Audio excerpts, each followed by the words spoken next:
પહેલા તો મને તમારી યારે ખૂબ આનંદ આવ્યો. ખરેખર તમે કોઈ પણ જાતના અહમ કે કોઈ પણ જાતનું માલિકી કે કોઈ પણ જાતના દાવાવાળી વ્યક્તિ નથી. અને મને વંદન તમારા, તમને ખાસ હૃદયથી વંદન કરું. નમસ્તે મિત્રો, સ્પીક બિંદાસમાં આપ સૌનું ખૂબ ખૂબ સ્વાગત છે. આજે આપણે આવી ગયા છીએ રાજકોટમાં. રાજકોટમાં આપણે આવી ગયા છીએ લાડલે લાલ મઢી, કે જ્યાં અરુણ બાપુ બેસે છે અને મયુર બાપુ બેસે છે. તો આજે આપણે સત્સંગ કરવાના છીએ મયુર બાપુ સાથે. આત્મજ્ઞાન છે, નિજ સ્વરૂપ છે, અને એ બધા વિષયો ઉપર આપણે તેમની પાસેથી માર્ગદર્શન મેળવીશું. એટલે ઇન્ટરવ્યૂમાં છેલ્લે સુધી જોડાઈ રહેજો. અને આપણે શરૂઆત કરીએ તે પહેલાં આપણે આવકારીએ મયુર બાપુને. મયુર બાપુ, આપનું સ્પીક બિંદાસમાં ખૂબ ખૂબ સ્વાગત છે. અને આપણે ઇન્ટરવ્યૂની શરૂઆત કરીએ એ પહેલાં આપણે કઈ જે સ્વસ્તિ વચન શ્લોક આપ બોલતા હો છો એ પછી આપણે શરૂઆત કરીએ. બોલીએ સદગુરુ મહારાજની જય. બ્રહ્માનંદમ પરમ સુખદમ કેવલમ જ્ઞાનમૂર્તિમ દ્વંદ્વાતીતમ ગગન સદૃશમ તત્વમસ્યાદિલક્ષ્યમ એકમ નિત્યમ વિમલમચલમ સર્વદે સાક્ષીભૂતમ ભાવાતીતમ ત્રિગુણરહિતમ સદગુરુતમ નમામિ. પ્રગટ ગુરુ હરિહર જીવન ઘટો ઘટ બોલનહાર, લાડલે લાલ કહે હું અને મારું તજે, તો મળે નહીં તારણહાર. મેરા મુझ में कुछ नाई, जो कछु है સો તેરા, तेरा तुझको सौंप दिया, अब क्या लगे गो मेरा. બોલીએ સદગુરુ મહારાજની જય. તો બાપુ, આપણે ઇન્ટરવ્યૂની શરૂઆત કરીએ તો મને પહેલી જે જિજ્ઞાસા થાય છે નામ લાડલે લાલ મઢી. તો પહેલી વખત શબ્દ સાંભળેલો છે લાડલે લાલ, તો એ શું છે? ખરેખર તો શ્રીનાથજી ભગવાનને જે આપણે પૂજા થાય છે, શ્રીજી બાવા, અહીંયા એક બાલ સ્વરૂપ છે, એનું નામ છે લાડલે લાલ. અને મારા ગુરુજી મને બાળક રૂપે એક હુલામણું નામ, એમાં લાડલે મને નામ આપ્યું છે અને ગુરુજીનું નામ લાલ છે, એટલે લાડલે લાલ નામ આપ્યું છે. વાહ વાહ, ખૂબ સરસ. બાપુ, આપને પાસેથી એ સમજવું છે કે આપ આત્મજ્ઞાન ઉપર પ્રવચન કરતા હો છો, એટલે આપ જે જ્ઞાનની ધારા છે કે વિચારધારા છે, તો એ કઈ જ્ઞાનધારા છે? આ બ્રહ્માંડમાં મનુષ્ય જન્મ મેળવવા માટે મનુષ્ય જન્મ મળવો દુર્લભ છે. એ મનુષ્ય જન્મ મળે ને તો એનો ઉદ્દેશ સંસારનું કોઈ પણ વસ્તુ ખંડનાત્મક કર્યા વગર મનુષ્ય જન્મનો ઉદ્દેશ છે હું કોણ છું, ક્યાંથી આવ્યો છું અને ક્યાં જવાનું છું. એ પોતાના નિજ સ્વરૂપને પામવા માટે જ મુખ્ય ઉદ્દેશ મનુષ્ય જન્મનો છે.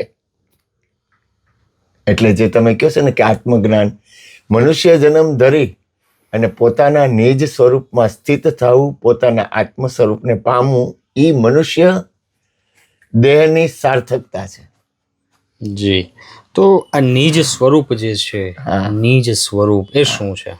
નિજ સ્વરૂપ છે એ દાખલા તરીકે આપણે આ શરીર નહોતું ત્યારે પણ આપણે ક્યાંક હતા.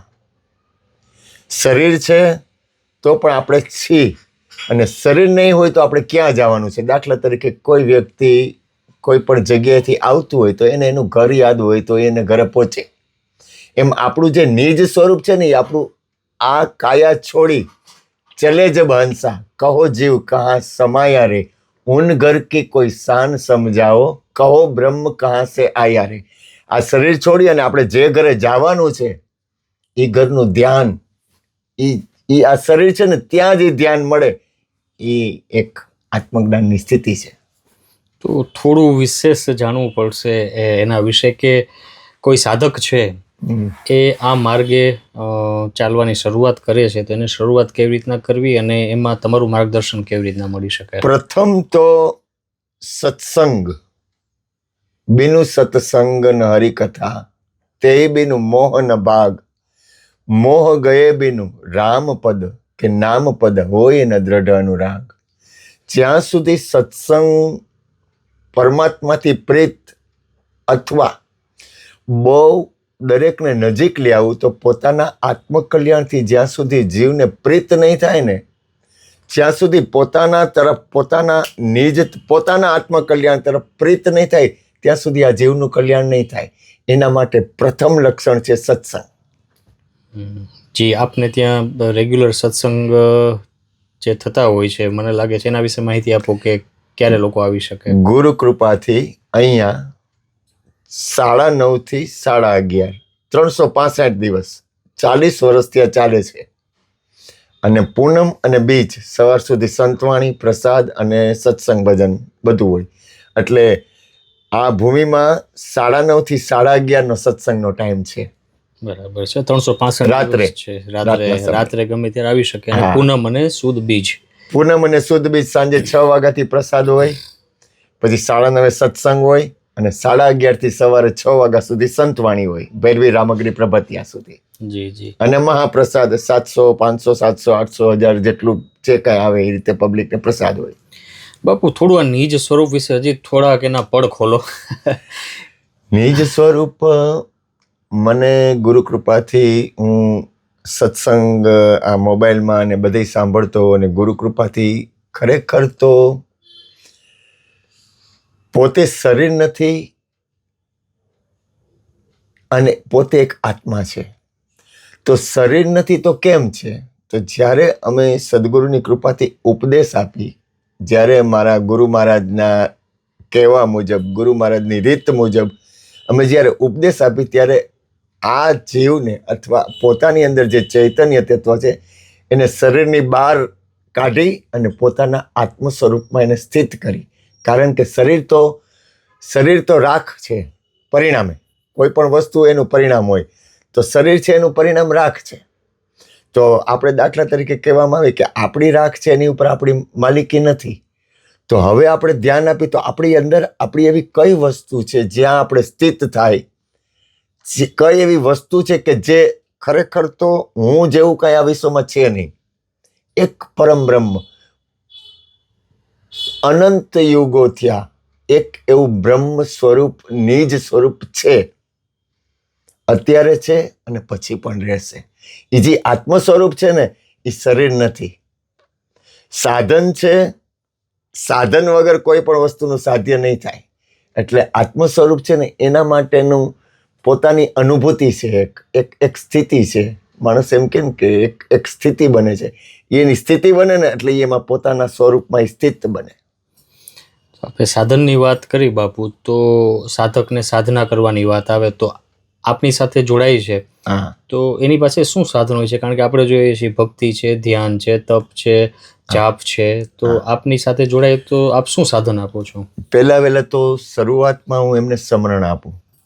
કારણ કે સદગુરુ મહારાજની કૃપાથી હું કોઈને જ્ઞાન અધૂરું, મને જે ગુરુ મહારાજે આપેલું છે એમાં હું કોઈને અધૂરું જ્ઞાન નથી આપતો. કારણ કે આ કાયાનો ભરોસો નહીં. કોઈ પણ વ્યક્તિ હોય તો સમય એક એવું ચક્ર છે, એમાં બને ત્યાં સુધી હું એને પૂર્ણ જ્ઞાન જ આપું. એટલે પ્રથમ સમરણ આપું, ભેગું સમરણ આપી અને એને એના નિજ તત્વની સ્થિતિ બનાવું કે જો તું શરીરથી પર એક આત્મ તત્વ ચૈતન્ય તત્વ છો. આ શરીર નહોતું ત્યારે તું આત્મા તત્વમાં હતો, પણ માયાના બંધન અથવા આ સંસારના વાતાવરણના હિસાબે તે શરીર છું અને આ લૌકિક વાતાવરણ છે એને તે માની લીધું છે. પછી એને એ લૌકિક વાતાવરણને ખંડનાત્મક નહીં, એ છે આ વસ્તુ એક મહાપુરુષે કીધું છે, જ્યાં જે યોગ્ય છે ત્યાં સમજવું તે, ત્યાં તે આચરા આત્માર્થી જન એ. જ્યાં જે યોગ્ય છે એ બરોબર છે. સંસારના કોઈ પણ વસ્તુ આ પરમાત્માએ એક રચના કરી છે, એ રચનામાં એને ક્યાંય ભાંગતોડ કે તોડફોડનું વાતાવરણ એને કર્યું જ નથી. તમામ વાતાવરણમાં રહી અને પોતે પોતાના આત્મતત્વમાં સ્થિત થઈ શકે. એ જે તમામ વાતાવરણમાંથી પોતાના આત્મતત્વમાં સ્થિત થઈ શકે એની સમજણ છે એ ગુરુની કૃપા મુજબ એ વસ્તુ આપું છું. અને એ જે સમરણ છે એટલે મંત્ર દીક્ષા. હા, એક મંત્ર. એટલે મંત્ર એને ક્યાં સુધી લેવો પડે? જ્યાં સુધી મંત્રની સ્થિતિ ન બને ત્યાં સુધી. પણ દાખલા તરીકે તમે રામ જપતા હો, કૃષ્ણ જપતા હો, કોઈ પણ વ્યક્તિ હોય જેને જે નામ ગમે, શિવ જપતા હોય, એ નામની જ્યારે એને સ્થિતિ બની જાય ને પછી એને જપવાનું નથી રહેતું, એ સ્થિતિ બની જાય છે. તો એ બાપુ સ્થિતિ એટલે શું? આપણે જે અજપા જાપ કીધું છે જો એ અજપા જાપ છે ને એ ક્રિયા છે, એ સાધન છે. પણ જ્યારે એની સ્થિતિ બની જાય ને પછી જાપમાં ન રોકાય, પણ જેનો જાપ કરે છે ને એ બની જાય. તો બાપુ એ થોડું સૂક્ષ્મ છે, થોડીક એના વિશે વાત કરી શકો તો. દાખલા તરીકે મને એકવાર થોડુંક આગળ વહી જવાય છે પણ છતાંય કહું. મને એક ગુરુ મહારાજે એક છાપામાં એક લામાઓનું વચાવેલું, એમાં બધા મહાપુરુષો બેઠેલા. એમાં ગુરુ મહારાજના જે આસન હતું ને એમાંથી ગુરુ મહારાજ અદ્રશ્ય થઈ ગયા. હવે એમાં જે કાયમ સત્સંગમાં હતા ને એ લોકો શાંત બેઠા, પણ બીજા જે હતા ને એ લોકોને એમ થયું આમ કેમ થયું. પછી એને વિચાર, એને થોડીક વાર કલાક થઈને ત્યાં પાછા એ લામા આવી ગયા એની જગ્યાએ. એટલે એને કીધું કે મારે એક વિશ્વ કલ્યાણ માટે, એક દરેકના મંગલ માટે, એક મારે સત્પુરુષોના સંઘમાં જવાનું હતું એટલે હું ગયો હતો. હવે તો કે તો અમે એને કાં ન જોઈ શકી? તો કે એ જો દ્રષ્ટિ આપે ને તો જ જોઈ શકાય. એમ મારે તમને જોવા હોય તો તમારી દ્રષ્ટિથી હું તમને જોઈ શકું. એમ કોઈ સંત મહાપુરુષને જોવા હોય, દાખલા તરીકે તમારે ગુરુને જોવા હોય તો ગુરુની દ્રષ્ટિથી જોઈ શકાય. એમ એની જે દ્રષ્ટિ છે ને, અજ્ઞાન તિમિરાંધસ્ય જ્ઞાના અંજન શલાકયા ચક્ષુરુન્મિલિતમ એનમ તસ્મૈ શ્રી ગુરુવે નમઃ. એમ એ જે વસ્તુની જે દ્રષ્ટિ છે, કૃષ્ણ પરમાત્માએ ગીતાજીમાં અર્જુનને કીધું હું તને દિવ્ય દ્રષ્ટિ આપું. જે ઇન્દ્રિયોનો વિષય નથી, એ એક દિવ્ય દ્રષ્ટિ છે ને ગુરુથી મળે છે. તો એની થોડી વાત કરીએ કે આપને સાથે જોડાય છે તો આપ એને શિષ્ય તરીકે સ્વીકાર કરો છો અને મંત્ર દીક્ષાને આપે કીધું સાધન જે આપો છો, તો એવી રીતના એ તમારી સાથે જોડાઈ શકે છે. તો એમાં કરવાનું શું? કોઈ ક્રિયા હોય છે, કોઈ માર્ગ છે, કોઈ પદ્ધતિ છે? જ્યાં સુધી પૂર્ણ સ્થિતિ ન બને ત્યાં સુધી સાધન લેવું પડશે. દાખલા તરીકે મને એક સત્સંગનું સાધન મારા હૃદયમાં ફિટ થઈ ગયું છે. એટલે મને સત્સંગ, આજ મને મારા ગુરુજી મળ્યા છે, સત્સંગથી મળ્યા છે. આજ આપણે ભેગા થયા છીએ તો આપણે સત્સંગના નાતે ભેગા થયા છીએ. એમ સત્સંગ એક સાધન છે, પણ જ્યારે પૂર્ણ સ્થિતિ થઈ જાય ને પછી કાંઈ કરવાનું રહેતું નથી. પછી પોતાની મૂળ સ્થિતિમાં, નિજ સ્થિતિમાં અખંડ રહી શકે છે.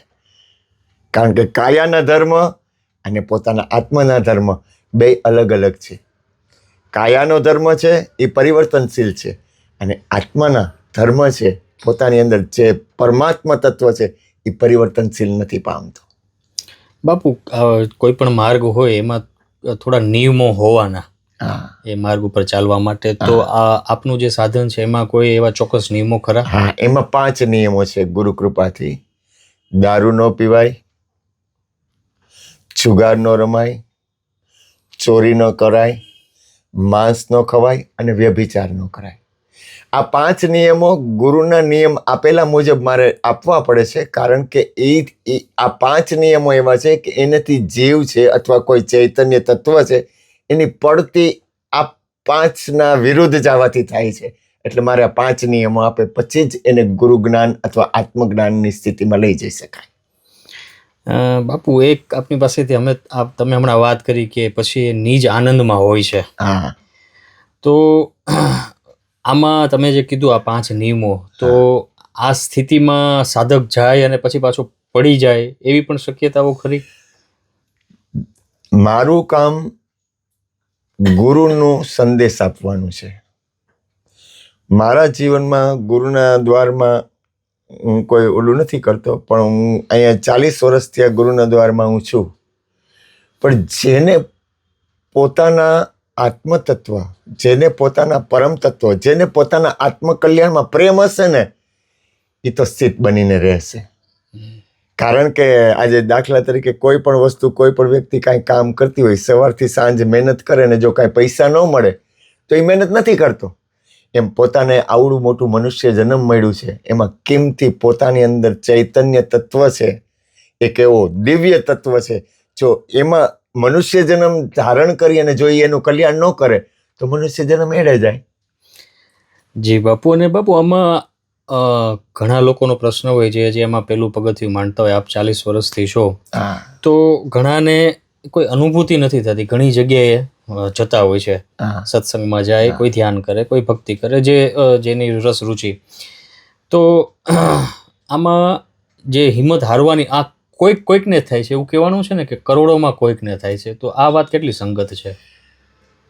મનુષ્ય જન્મ પ્રથમ તો દુર્લભ છે.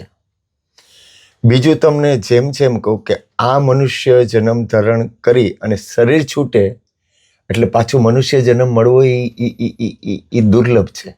બીજું, પોતાને અંદર એ પડવાના ચાન્સ જો આત્મકલ્યાણમાં પ્રેમ નહીં હોય ને તો જ થાય, ને તો નહીં થાય. એટલે એની તડપ, એની ઝંખના સંપૂર્ણ એટલે હું બધાને હું છેલ્લે છે ને બહુ એક નજીકમાં નજીક લઈ જાઉં. કોઈને છે ને મને બંધનરૂપ ન ગમે, હું નજીકમાં નજીક લઈ જાઉં.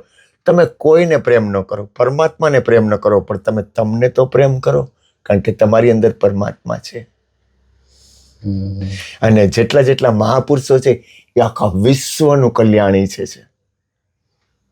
તમે એટલી બધી સ્થિતિએ પહોંચો તો સારું છે, કારણ કે જે લક્ષણ પરમાત્માના છે એ જ લક્ષણ આપણા છે, કારણ કે આપણે એના બાળક છીએ. તો આપણા પિતાના લક્ષણ આપણી અંદર હોય જ. તો હવે એ લક્ષણમાં પોતાને જો પોતાના આત્મકલ્યાણથી પોતાની અંદર ચૈતન્ય તત્વ છે એનાથી પ્રેમ થાય ને તો એ નિશ્ચયપણે, નક્કીપણે એ આત્મકલ્યાણમાં સ્થિત થાય. જી બાપુ, આપે વાતચીત દરમિયાન સદગુરુ સ્મરણ એકથી વધારે વખત કર્યું. તો આપની પાસેથી ખાસ એ પણ જાણવું છે કે આ માર્ગમાં એમ કે સદગુરુ ગુરુદેવનું જે મહત્વ છે એ કઈ પ્રકારનું હોય છે? શિષ્ય અને ગુરુ વચ્ચેનો સંબંધ. ગુરુ એનો અર્થ થાય અંધકારથી પ્રકાશ તરફ લઈ જવું. બીજું, ગુરુ છે ને એ મુક્ત દશામાં લઈ જાય છે, કોઈને બાંધતા નથી. ગુરુનું કામ બાંધવાનું નથી. ગુરુ કરુણામય છે. ગુરુ સે સદગુરુ પાયા. આ મારું શરીર છે ને એને ગુરુ કહેવાય, કદાચ કોઈનો ભાવ હોય ને માને, પણ સદગુરુ છે ને એ એક પદ છે, એ એક સ્થિતિ છે અને કરુણામય છે. એની કરુણામાં કોઈ દિવસ ફેર નથી પડતો. એટલે બાપુ, મારે થોડુંક એ સમજવું છે કે એક એવું કહેવાય છે ગુરુની સત્તા, અને એક એવું કહેવાય છે શિષ્યની લાયકાત. એટલે થોડું અહીંયા એક વૈચારિક ઘર્ષણ થતું હોય કે ભાઈ શિષ્યની લાયકાત જરૂરી છે કે પછી ગુરુની સત્તાથી પણ કામ થતા હોય છે? ગુરુ એક એવું તત્વ છે કે જેમાં કોઈ દિવસ કાંઈ ફેરફાર ન થાય. હવે શિષ્ય છે ને, આજે સ્કૂલમાં ભણતા બધા બાળકો હોય, પણ કોઈ પાસ થાય, કોઈ ના પાસ થાય, કોઈ પહેલો નંબર આવે, કોઈ છેલ્લો નંબર આવે. એ શિષ્યની લાયકાત પ્રમાણે હોય, પણ છતાંય ગુરુમાં કોઈ દિવસ ફેર ન પડે. મને યાદ છે રણછોડદાસજી બાપુનું એક વાક્ય છે, એના આશ્રમમાં લખેલું છે એક વાક્ય, કે બ્રહ્માંડમાં એક વિસ્ફોટ થવાનો હતો અને વિસ્ફોટ માટે વૈજ્ઞાનિકો અને દરેક લોકોએ સાઇન કરી કે આ વિસ્ફોટ થાય. 2 ગ્રહ ભટકાવાના હતા. ત્યારે રણછોડદાસજી બાપુએ કીધું એક ગુરુ તત્વ એવું છે કે એ બચાવી લેશે, અને ન થયો. એટલે ગુરુ તત્વ એક એવું છે, ગુરુ પદ એક એવું છે, એ એટલું બધું કરુણામય છે ને કે એની અંદર કાંઈ ફેરફાર થઈ શકતો જ નથી. એટલું બધું દિવ્ય વસ્તુ છે એ. અને હું અહીં પણ બ્રહ્માનંદમ બોલું ને, એટલે હું ગુરુપદને વંદન કરું છું, કારણ કે હું તો નિમિત્ત છું. બાકી ગુરુ, આપણે ગુરુને લેવા પડે એનું કારણનું બીજું એક, તમે વચ્ચે થોડુંક વધારે બોલું છું. ના ના, પ્લીઝ, તમે જેટલું કહી શકો એટલું કહો. કારણ કે રામ, કૃષ્ણ, કબીર, મીરા, નરસિંહ, બુદ્ધને તો એક આદેશ થયો. રામકૃષ્ણ પરમહંસ, જલારામ બાપા, આ વિશ્વના કોઈ પણ સત્પુરુષ લ્યો, એની પાછળ સદગુરુ અથવા ગુરુ પદનો આધાર અથવા એક સાધન છે. જી આપણે દાખલા તરીકે કોઈ એમ કે તો તમારું એ કે ગોત્ર કયું, હમ, તો જો ઋષિ મુનિઓનું નામ લે. જી. આ ભારત દેશ છે ને, એ એટલો બધો દિવ્ય દેશ છે કે એને કોઈ હારે રાગ દ્વેષ નથી, દરેકનો સ્વીકાર કરે છે. આપણી ભૂમિ એટલી બધી દિવ્ય છે. જી આ ભૂમિમાં આજે હું તમને કહું, આપણે કોઈ લૌકિક વ્યવહાર નથી, છતાંય પણ કોઈ પ્રેમમાં કાંઈ ફેરફાર નથી. કેટલી બધી કરુણા છે આપણા દેશ ઉપર, જી દરેકનો સ્વીકાર છે. હા, એકદમ મુક્ત છે. કોઈ પણ ધર્મનો અસ્વીકાર નથી, કોઈથી રાગ દ્વેષ નથી, કોઈથી ને. તો તમે કોઈ એવા દેશમાં જાઓ તો અહીંયા એક જ ધર્મ હોય. હમ, હમ. જ્યારે ભારતની દિવ્યતા, એટલી શાંતિ, એટલું સર્વધર્મ પ્રત્યે, કારણ કે દરેકનું ઘર એક છે. રામકૃષ્ણ પરમહંસે કેટલા બધા યોગ અને કેટલા બધા ધર્મનો અભ્યાસ કર્યો, પણ એને ખબર પડી કે દરેકનું ઘર એક જ છે. એટલે આપણો તો હું તો કહું, આપણો કોઈ પુણ્ય છે કે આપણે આ ભારત જેવી ભૂમિમાં અને હરિગુરુ સંતો અને સારા મા બાપ અને એવા ગુરુના આપણે કોઈ સત્પુરુષનો સંગ થાય. શ્રીમદ રાજચંદ્રજી બોલ્યા છે, સત્પુરુષનું યોગ બળ, એક સત્પુરુષનું યોગ બળ એટલે એને મળવું, એમાં આખા વિશ્વનું કલ્યાણ છે. કેટલી બધી કરુણા જુઓ તો કરી, કેટલી બધી સ્થિતિ. ખાલી સંગ, સત્પુરુષનું યોગ બળ, વિશ્વનું કલ્યાણ. આ એક શબ્દ કેટલો બધો. ખાલી મળવું, એક સત્પુરુષને મળવામાં આખા વિશ્વનું કલ્યાણ છે. કેટલી બધી ઉર્જા હા, હમ, અંદરથી. તમે ખાલી મને આ વાત કરો છો તો મને અંદરથી આનંદ આવે છે. મને બાપુ આનંદ આવ્યો. તમે ઉર્જા શબ્દો બોલ્યા ને, તો એના વિશે થોડુંક કહો કે આ ઉર્જા શું છે, ઉર્જાનું વિજ્ઞાન કહેવાય છે, અને એવું કહેવાય છે કે આપણે બધા એનર્જી છીએ, ઉર્જા છીએ. જો દાખલા તરીકે મને છે ને ગુરુ કૃપાથી સત્સંગ થાય, પછી અહીંયા પૂનમને દિવસે હરિહર હોય, એટલે 2 દિવસ પહેલાં તૈયારી હાલતી હોય. બીજ સુધી, બીજ અને પૂનમ, એટલે સવારથી 2 દિવસ પહેલાં બધી તૈયારી કરવાની હોય. આ તે ભજનવાળાને, સત્સંગવાળાને, પછી બધી તૈયારી, બધા ભેગા થાય. સવારથી બધી તૈયારી હાલતી હોય. એક ઉર્જા, પછી 500-700 માણસો અહીંયા પ્રસાદ લે, એનું એક વાતાવરણ બને. એ એકબીજાની પોઝિટિવ ઉર્જા ભેગી થાય. ઉર્જા ભેગી થાય ને, મોરારી બાપુ પણ એક શબ્દ બોલ્યા હતા કે તમે ભજન કરતા જ્યારે તમારી ઉર્જા અને તમારું પરમાત્માની અંદરની સ્થિતિ બને, એક ઉર્જા બને, પછી તમે પ્રભુને પ્રાર્થના કરો, સૌનું કલ્યાણ, એટલે એને સાંભળવું પડે. એક ઉર્જાનો ધોધ છે. એક સત્સંગ, એક ભજન, એક પરમાત્માના નામની એક ઉર્જા બને છે. એક એવી એક અદ્રશ્ય વાતાવરણ બને છે. એ દ્રશ્ય રૂપ નથી, એ ઉર્જાથી આખા વિશ્વનું. અને એ જે પરમ તત્વ પરમાત્મા છે, એ કોઈ રૂપ નથી, રંગ નથી. અને નિર્ગુણ નિરાકાર. હા, નિર્ગુણ નિરાકાર, અદ્વૈત છે, પણ મૌન છે. જ્યારે પૂર્ણ સ્થિતિ થાય, પણ એ એક એવી સ્થિતિ છે ને, અહીંયા ત્યારે તમે અંતરથી ભજન કરી, તમારા આમ હૃદયના પૂર્ણ પોઝિટિવથી ભજન કરીને પછી તમે આખા વિશ્વનું કલ્યાણ એવો ભાવ કરો અને એ શબ્દ બોલો ને, એટલે એ વસ્તુ એ માન્ય એમાં સાઇન કરે છે. જી બાપુ, આપણે આગળ એક વાત થઈ ગઈ નાનીકડી, મારે હજી થોડુંક એનું વિશેષ તમારી પાસેથી સમજવું છે. એ છે નામ સ્મરણ. કળિયુગ માટે એવું કહેવાનું કે નામ સ્મરણ છે એ સૌથી સહેલું સાધન છે. થઈ શકે એવું તપ, સાધના, ધ્યાન એ કળિયુગમાં નથી, આવું શાસ્ત્રોમાં ઉલ્લેખ છે. તો જે નામ સ્મરણ છે એ બાપુ, એનાથી એકાગ્રતા વધે છે અને વ્યક્તિ એ સાધનામાં એટલો જાય છે. એનું મહત્વ છે કે શું છે? નામ સ્મરણથી શું થાય છે? માનો કે મારી પાસે કોઈ મંત્ર છે, અથવા રામ રામ તમે જેમ વાત કરી, હું જે નામ સ્મરણ અંદર કરે રાખું છું, તો એનાથી શું, કઈ સ્થિતિ બને છે? નામ સ્મરણથી જો પ્રથમ તો નામ છે ને, એ શરીર નથી. પાકું? નામ છે એ શરીર નથી, નામ છે એ રૂપ નથી, નામ છે એ રંગ નથી. હવે કબીર સાહેબે એક ભજનમાં કીધું છે, કહો સો નામ, સુનો સો સુમિરન, ખાઓ પીઓ સો પૂજા, ગિરહ ઉજાડ એક સમ લેખો, ભાવ મિટાવો દૂજા. નામ છે ને એ એનું એક ઘર છે. દાખલા તરીકે અમારા વાળા સામે મામા બેઠા છે એનું ઘર છે, આ મારા ભગવાન બેઠા એનું ઘર છે. એમ નામ એક પરમ તત્વ પરમાત્માનું ઘર છે.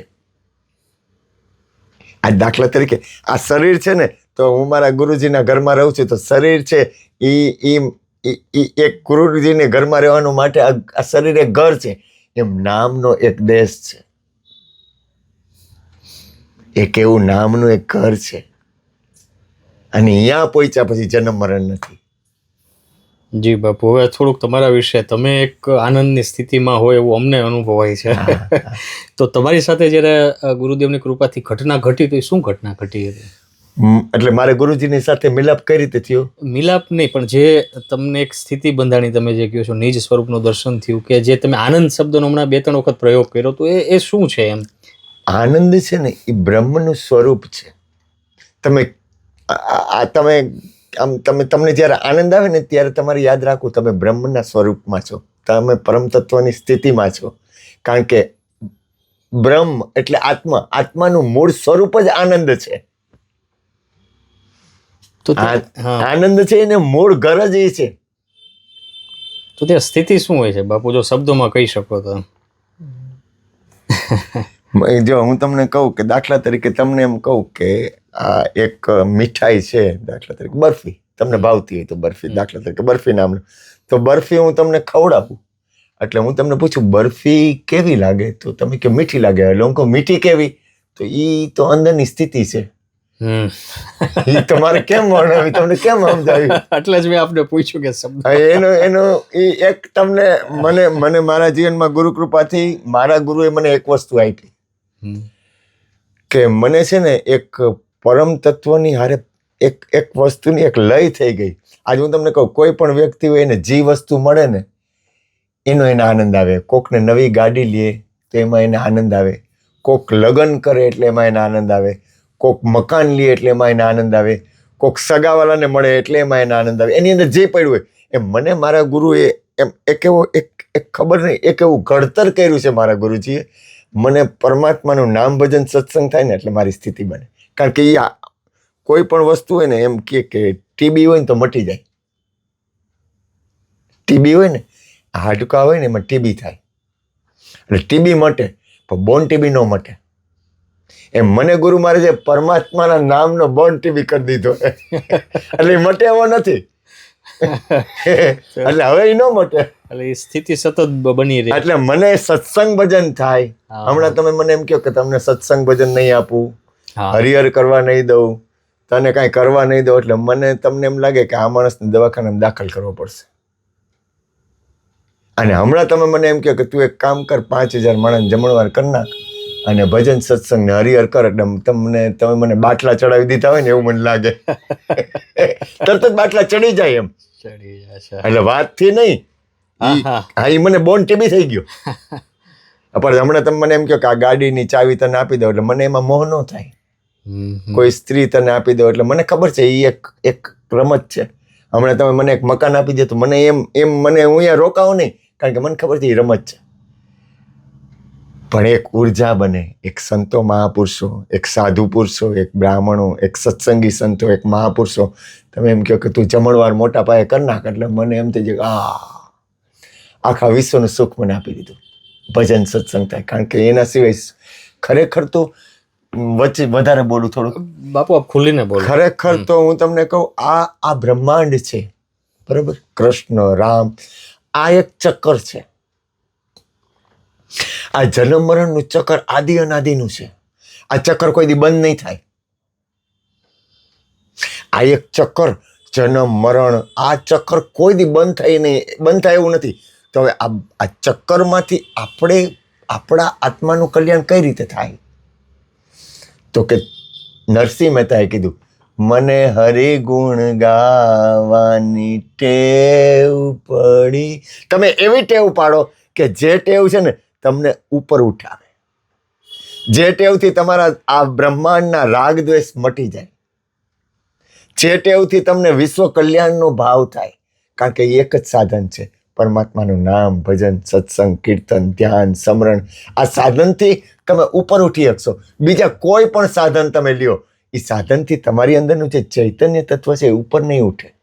અચ્છા બાપુ, મેં આપની યુટ્યુબ ચેનલ જોઈ તો એમાં મેં એક સરસ વસ્તુ જોઈ કે આપના તો પ્રવચન ને આપની વાણી હોય જ છે, પણ સાથે સાથે અહીંયા જે સત્સંગીઓ આવે છે એને પણ આપ તક આપો છો ને એ પણ એમનું જે કંઈ ભાવ છે રજૂ કરે છે. તો આ શું છે એનું, એ શું સિસ્ટમ છે? જો આ બ્રહ્માંડમાં અમારી પાસે અહીં એક ગોરધનભાઈ આવે છે, બીજા એક ગુણભાઈ છે. દરેક વ્યક્તિ પરમાત્માના ભજન માટેનો અધિકારી છે. દરેકની અંદર પરમ તત્વ પરમાત્મા છે જ. જેને પ્રેમ હશે ને એની અંદરથી ઉગાવો થાય.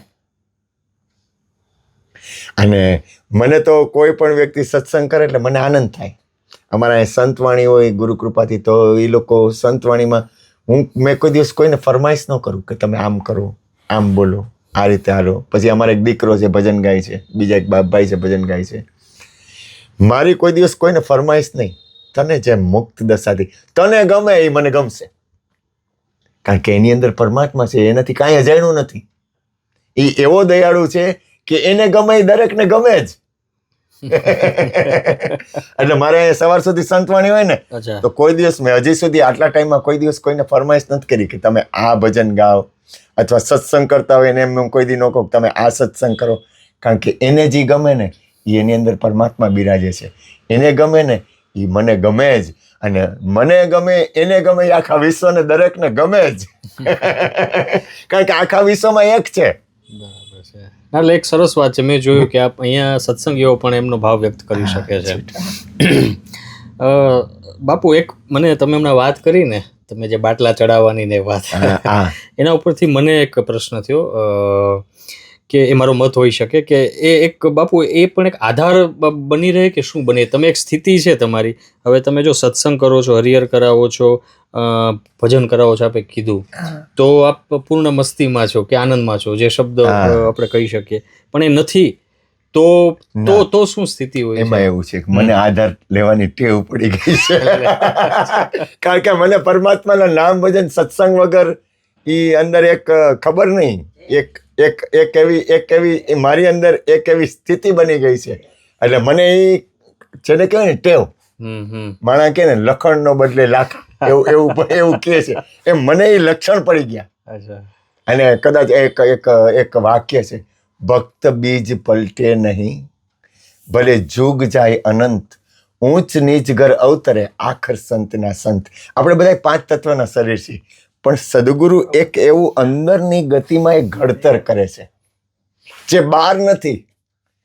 તમે આજે મને એમ કહો કે તમે કોઈ ગુરુજી અથવા સદગુરુના બાળક છે, મને કયો એમ, તો એ ક્યાં તમે આ રૂપ રંગ તો બધાના સરખા છે, તમારા સરખા છે, આ ભગવાનના સરખા છે, ઓલા ભગવાનના સરખા છે, આ ભગવાનના સરખા, તો એ ઘડાય છે ક્યાં? એ એક અંદર એક એવું ઘડતર થઈ જાય. આપણે કોકને કહીએ કે આ ભગત છે, આ કોક સારા માણસ છે, આ કોઈ સંત છે, આ માતાજી છે, આ બેન બહુ દિવ્ય છે. એ ક્યાં ઘડાય છે? 5 તત્વનું જ શરીર છે દરેકનું 5 તત્વનું શરીર છે, પણ ઘડતર છે ને એ અંદર ગતિમાં થાય છે. એટલે કે છે ભક્ત બીજ પલટે નહીં, જુગ જાય અનંત. જો એની અંદર ભક્તના લક્ષણ પડી ગયા, જુગ જાય અનંત, પછી ઊંચ નીચ ઘર અવતરે, પણ આખી સંતના સંત.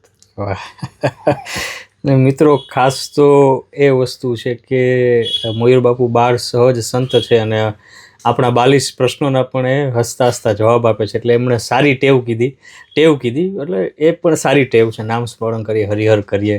બાપુ, આપની સાથે ખૂબ આનંદ થયો. જતાં જતાં આપે કોઈ ખાસ સંદેશ અમારા દર્શકોને કહેવો હોય તો આપ કહી શકો છો. પહેલા તો મને તમારી યારે ખૂબ આનંદ આવ્યો.